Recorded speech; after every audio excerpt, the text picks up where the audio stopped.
Okay, so I think we might as well get going. Welcome everybody. This is a little session to talk about our current show, Sadequain, The Stranger in Paris, which is an exhibition that's running at the gallery in London here until the 23rd of April. London is the UK is just sort of lifting from lockdown. So actually, it's quite nice to see all the galleries are busy and people are coming in, which is quite an exciting time for us all here after a very long winter. This exhibition has been put together over the course of many months, and the focus of the show is Sadequain's work for the 1966 publication of L'Etranger, which was produced by the Automobile Club of France, their wing called Les Bibliophiles de l'Automobile Club de France, which was established in the 1930s. The club, a 19th century creation, and they produced a number of illustrated luxury editions of well-known French novels and well-known pieces of French literature, which we have a few copies of as well, which I can sort of show you.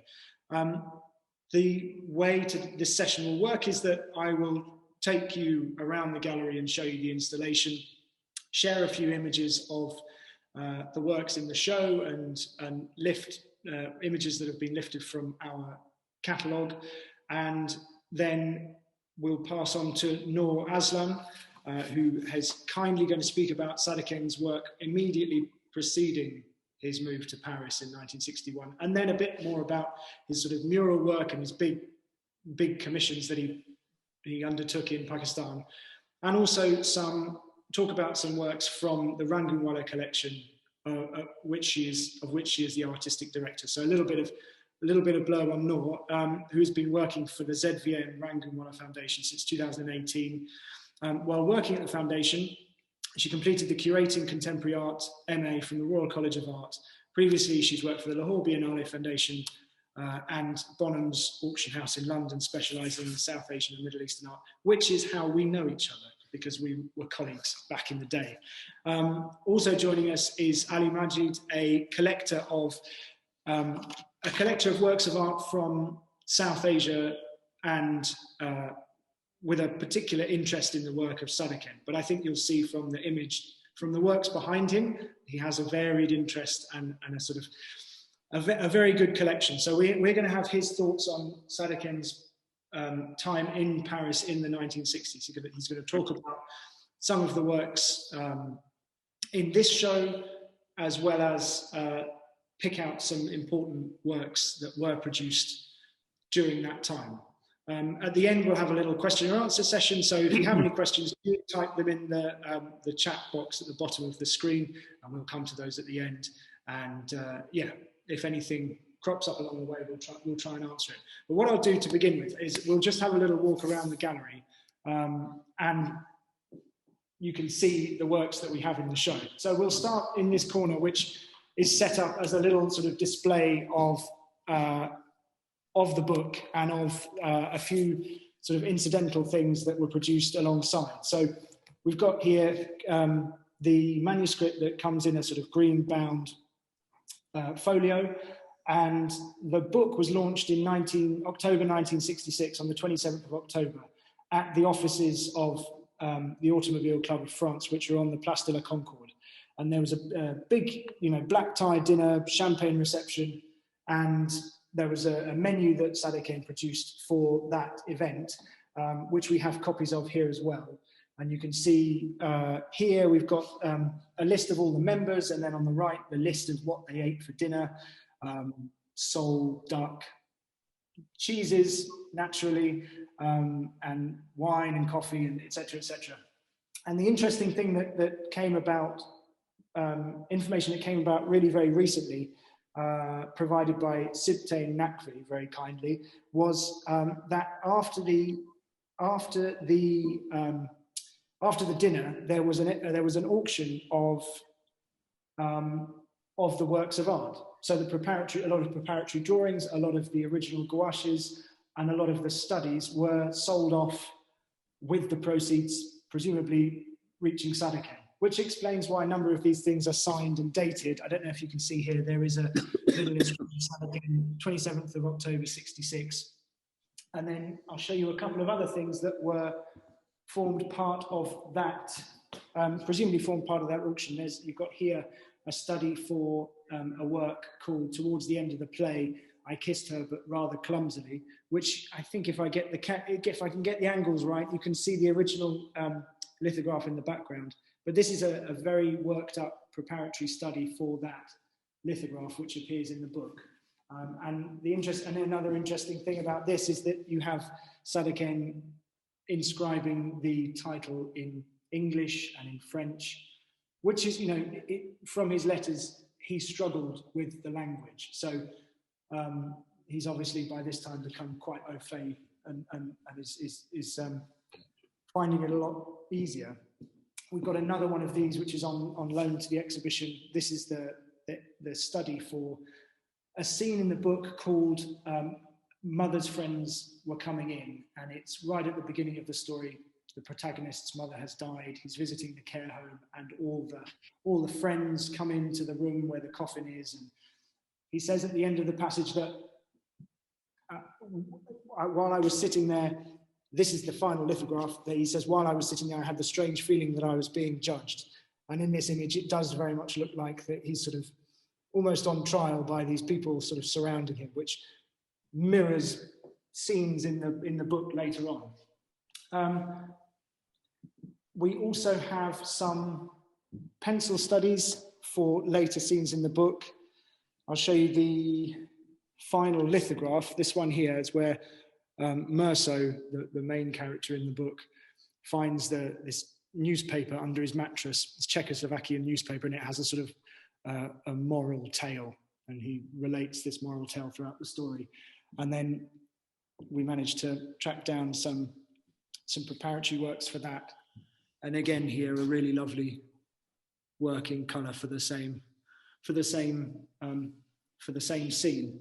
And what's really interesting, I find, is that he obviously spent a great deal of time and effort considering working out what was going to be illustrated, and then working and reworking those subjects to come to a sort of final conclusion, if you like. It's sort of become apparent as well that he created more than the 35 illustrations that appear in the book. There are 22 colour illustrations and 13 black and white images. But also in the exhibition, we have this really very lovely gouache painting, which he created to illustrate a scene in the book where Meursault is in prison and he is about to be visited by his lawyer. Now, this bears very close resemblance to the finished print. However, it's not an image that appears in the book, but it is a fully worked up painting along the lines of similar works that we've handled in the past, which then were reproduced in the book. And you can again see here, there is this inscription to Monsieur Jean Corral, Sadequain, 27th of October 1966. And other than those preparatory sketches, which I can show you a few more of, this is for a scene in the courtroom where Meursault he's brought in and he's being judged by his peers. Like I say, some of these don't make it into the book, but obviously were worked on for some time. This scene, he says that I came back, I was brought back up into the dock, and suddenly from somewhere everyone appeared to have these hand fans. So it's a huge, massively hot day. You have to remember that the story is based in Algeria. So the climate plays a big part in the story as well. Alongside the preparatory works for L'Etranger, we also are showing a collection of works on paper from 1962. So only a year after Sadequain had arrived in Paris. And we have quite a variety. We have these two works here, which are studies for a painting called Composition, which actually was sold at Sotheby's a couple of years ago, which is a really quite monumental painting, of which these are scenes from. And I think if I go close, you can see the detail is really quite remarkable. and it's worth noting, how fast Sadequain worked as an artist. He was, almost frantic, and you can see that in some of his paintings and in some of his drawings. But the control he has over the line is really quite remarkable. I think, the mark of a good artist is often that they are a very good draftsman, and that can certainly be said of Sadequain. He really is one of the best. This is another work called Three Figures, executed in May 1962. It's interesting to note that these works are all dated as well, and were executed within a period of 2 months. Some the day after the preceding one.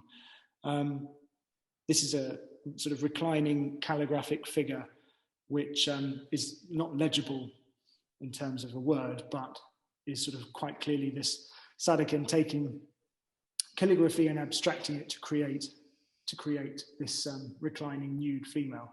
And I'm going to try and show you this. This might not come off that well, but there is a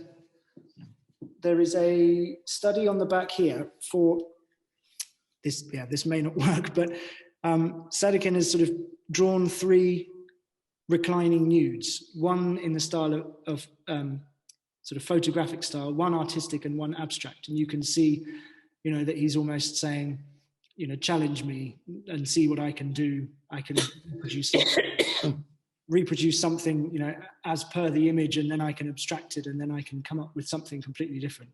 And it's, also worth noting that the basis of Sadequain's work is all about calligraphy.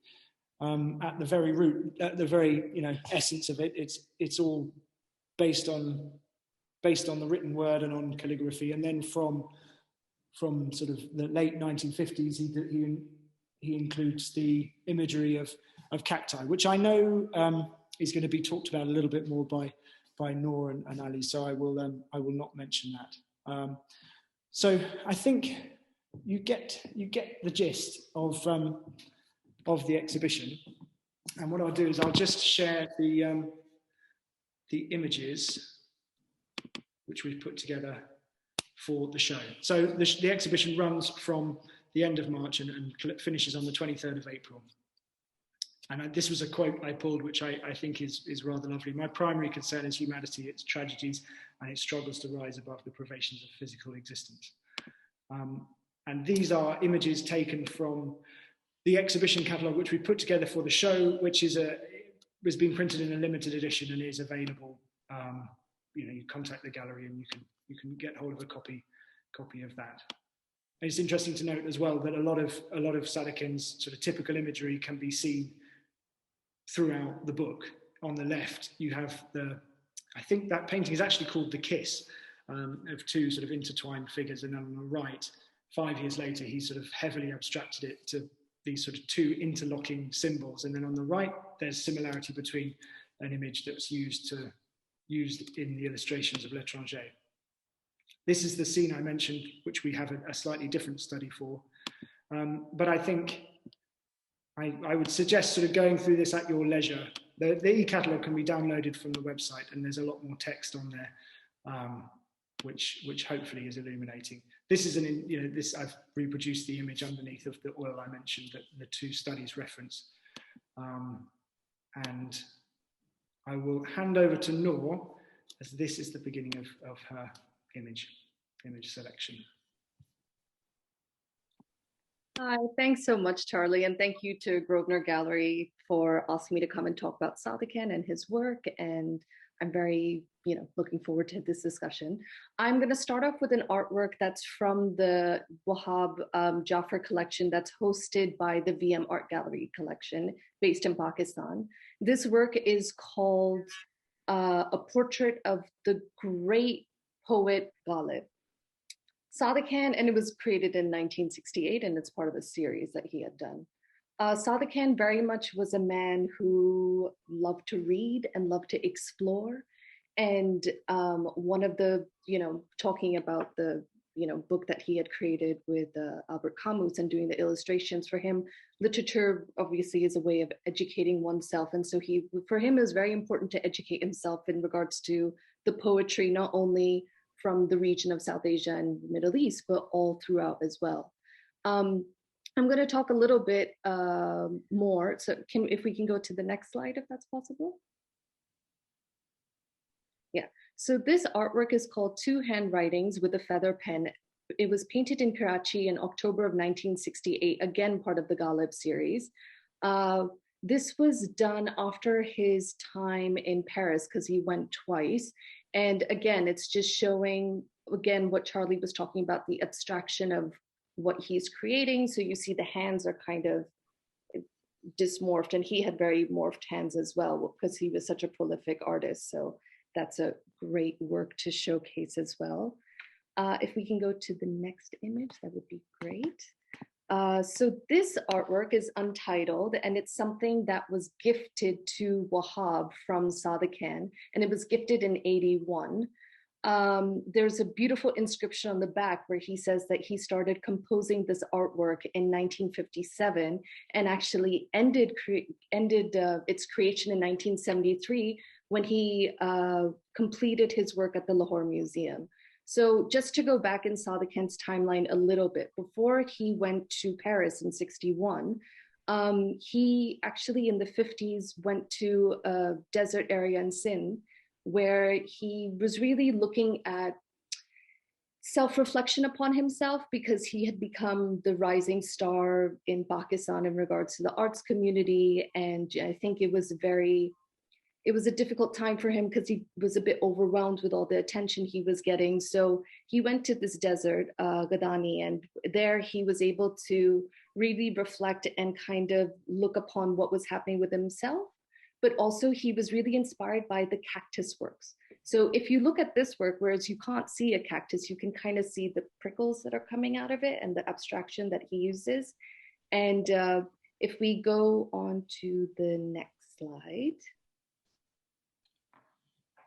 Yeah, this is the artwork that he created for the Lahore Museum, and it's a massive mural on the top of the ceiling of the Lahore Museum. I believe it's about 44 panels, and they're 8 feet by 5.5 feet, and it all is composed up there.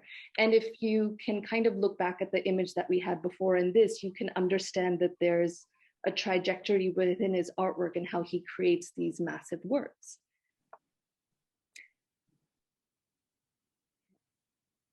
So again, like I said, he was a very well-read man, and I don't know if you can tell, you've got the hands over here where, you know, you've got his morphed abstract hands in there, you've got the influence of the cactus coming in and there. And it's really, it's called a quest for knowledge because Sadequain was always looking to learn more and to understand more. And he was very much into philosophy as well. So we can go on to the next slide. So before he went to Paris, he created many murals for the State Bank of Pakistan, which were commissioned so that obviously he could have some funds when he was in Paris.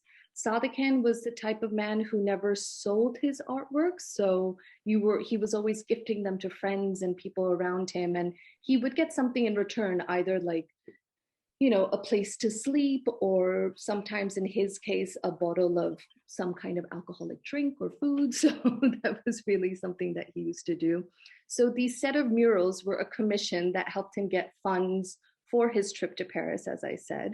And again, as you can see, because he had done that trip to the desert, you can see the influence of the cactus coming out of there as well. And if we can go on to the next slide. Yeah, again, like I said, he was very much into the idea and abstractions of philosophy and how and just the origins of mankind. So it was important to him to reflect upon all of these things when he was creating these works. And it was, I believe, a source of knowledge sharing for him as well. So he was the type of person that when he learned something or was able to find something interesting, he wanted to share it through his artwork. And that's what I think he was able to do with the commissions that he did for the State Bank of Pakistan. Yeah, so that's just a close-up. And these are images that you see in his paintings quite often as well. So the trajectory he had within his murals also showcased within the paintings that he was creating and the works of art, you know, on paper and wherever else. And yeah. We can go to the next slide. Oh. Ali, I believe that's on to you. Yes, but well, thanks ever so much first for having me on the panel, to both Charles primarily and to Noor.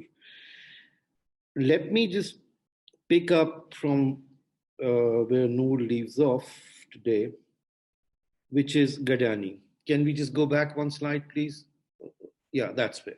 Now, this is a painting that's painted in Paris in 1963. It's called Reflections on the Bank of the Seine, as it says. However, it references a lot of work that Sadequain was doing in Gadani when he was there, and he stayed there for a while.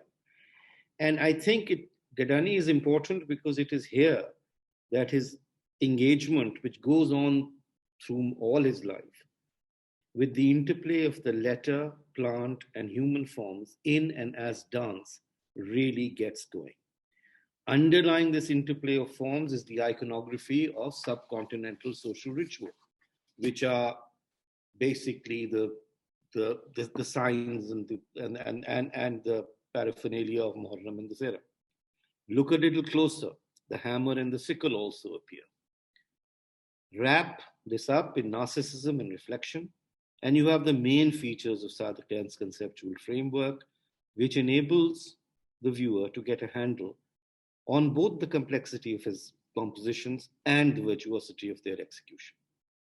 The point that needs to be made, and perhaps I'm being a bit long-winded about it, is all the elements are there in his pre-Paris work and continue in Paris.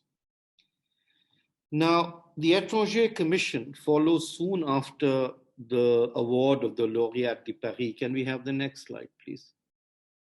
Which he is given for this thing.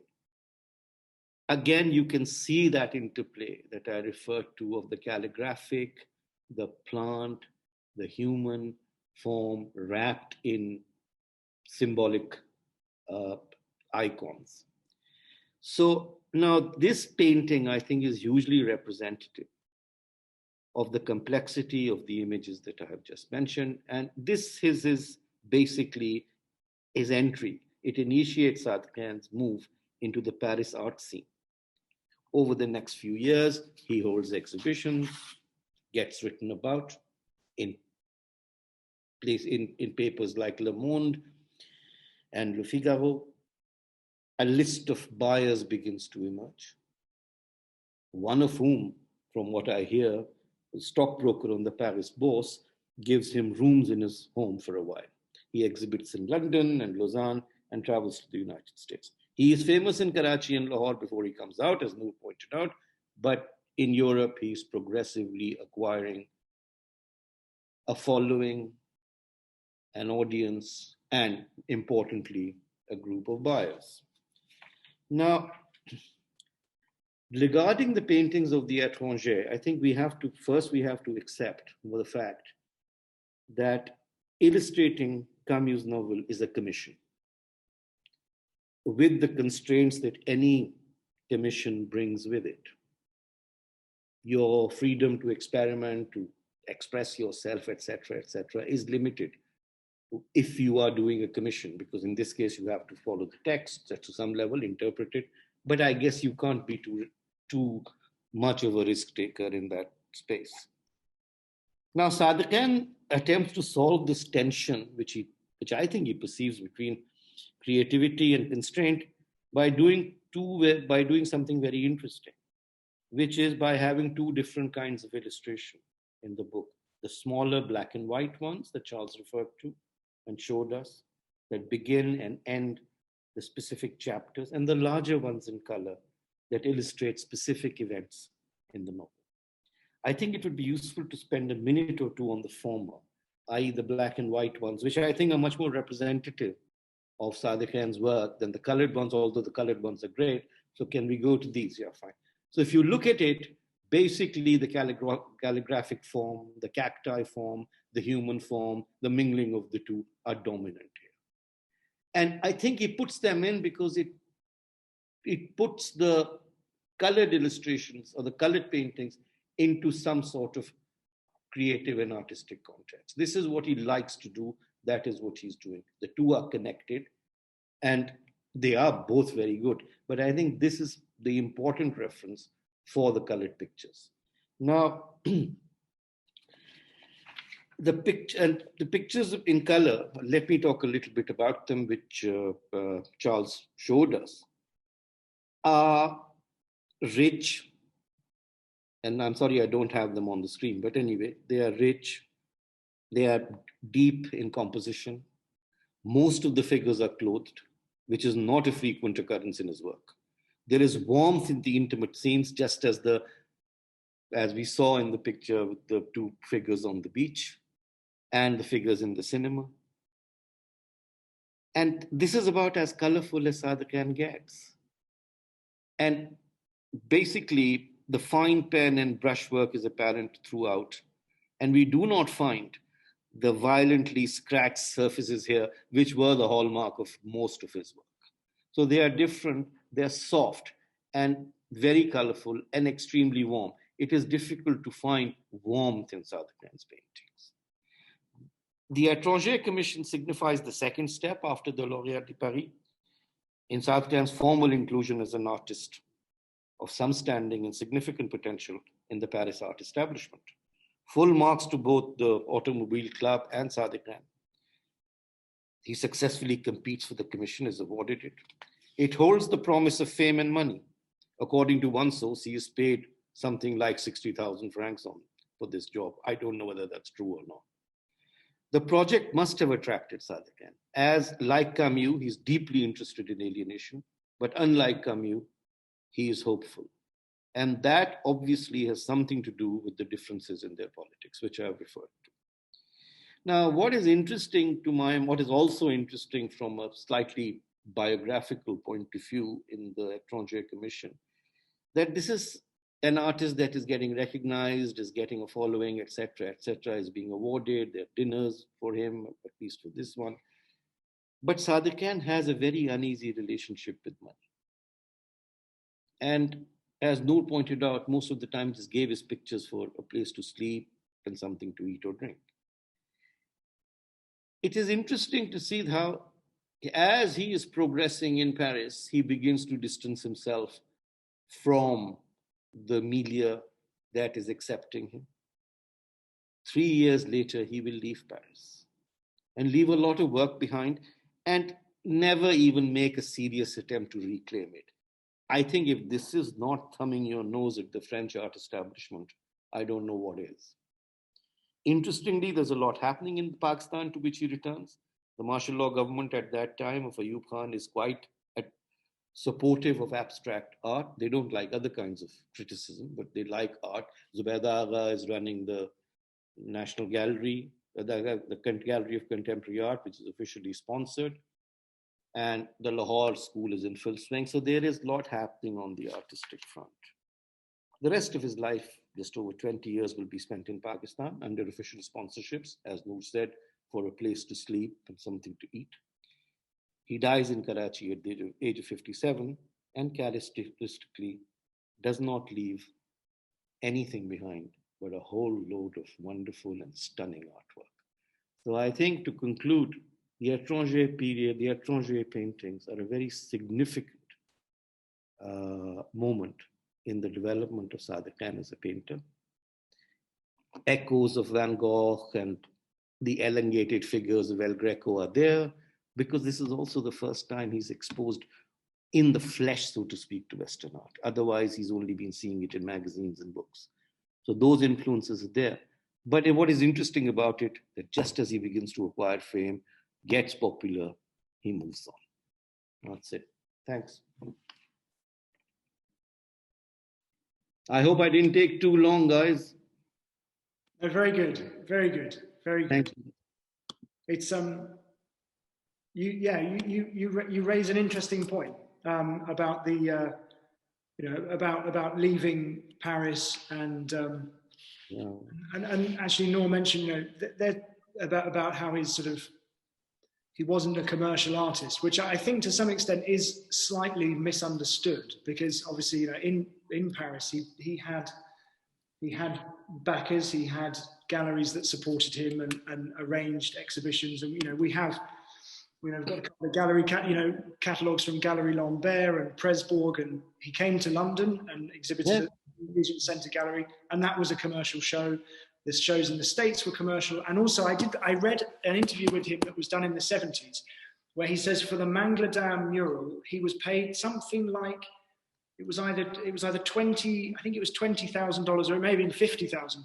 So it was an enormous amount of money that he received, and presumably was still continued to receive, whenever he did a big state commission, which to some extent, does it allow him to cultivate this image of not altruistic, but someone who was sort of not tied to his.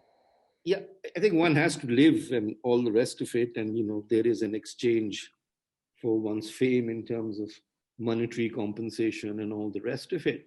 But the point I was trying to make is that is not his focus. His focus is not personal enrichment in a material sense. He is after something else. And that's why I find, there is another example. Heather Raza is around in Paris at the same time. He never goes back.